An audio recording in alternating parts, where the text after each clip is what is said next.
MLA হতে হলে কাজ করতে হবে, অকল তুলনি বিয়া খাইতো এমএলএ হব নোৱাৰি।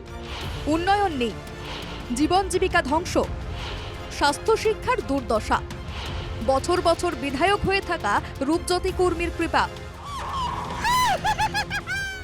বিয়ে উৎসব অনুষ্ঠানে খেলেই হবে না, অকল শ্ৰাদ্ধ খাবৰ কাৰণেতো আৰু এমএলএ পতা নাযায়। শ্ৰাদ্ধত এক টোপোলা আপেল লৈ যাবৰ কাৰণেতো আৰু কাকো এমএলএ পতা নহয় অকল।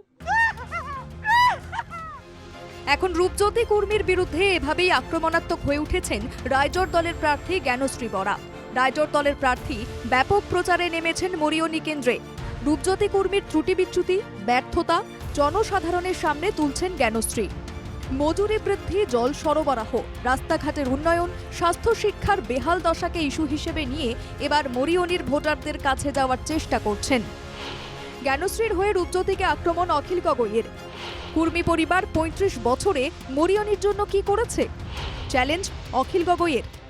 ৩৫ বছৰত এই কুৰ্মী পৰিয়ালটোৱে আমাৰ মৰিয়নিৰ কাৰণে এটা অনা স্পেচিয়েল প্ৰজেক্টৰ নাম কম। চেণ্ট্ৰেল গভৰ্ণমেণ্টৰ পৰা পানী যোগান প্ৰকল্প দুটা আহিছিলে, এটা মৰিয়নিত আৰু এটা আমাৰ চেলেঙত।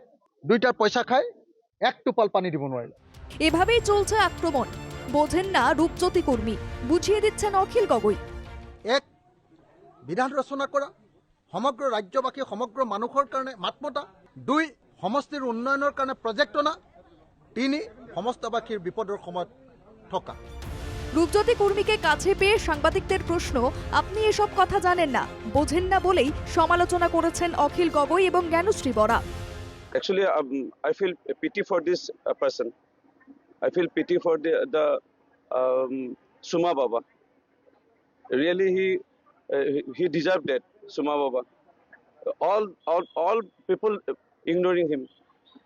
If you see the opposition alliance, he have been threw out from the opposition alliance.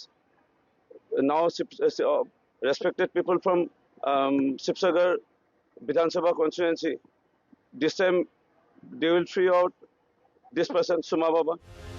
English tense গুলিয়ে দিয়ে রূপজ্যোতি কুর্মী যে কথা বলতে চাইলেন তা হলো, অখিল গগৈয়ের জন্য আমার খারাপ লাগে, বিরোধী জোটের বাইরে থাকলেন, শিবসাগরবাসীও বের করে দেবে, মরিয়নিতে তার প্রার্থী হারবেন, মরিয়নিতে আর কখনো আসবেন না অখিল গগৈ।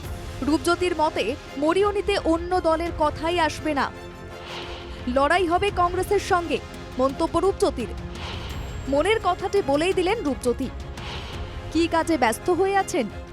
কিন্তু আমি চেষ্টা কৰি আছো 50,000 কেনেকৈ জিকিব পাৰি।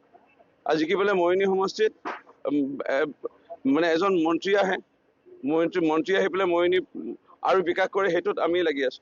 মুখ্যমন্ত্রী অসমকে 5টি উন্নত রাজ্যের একটি করতে চাইছেন। রূপজ্যোতি কুর্মী নাকি মরিয়নিকে 10 উন্নত কেন্দ্রের একটি করার চিন্তা করছেন। রূপজ্যোতি কুর্মী 4 ঘন্টা ঘুমন।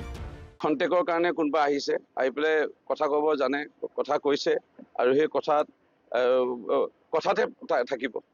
কথা কোৱাৰ কাৰণে মানুহ চাগে তেওঁ চিনি পাব, তাৰ বাহিৰে আৰু চিনি পাবলৈ তেওঁৰ কোনো স্থল নাই।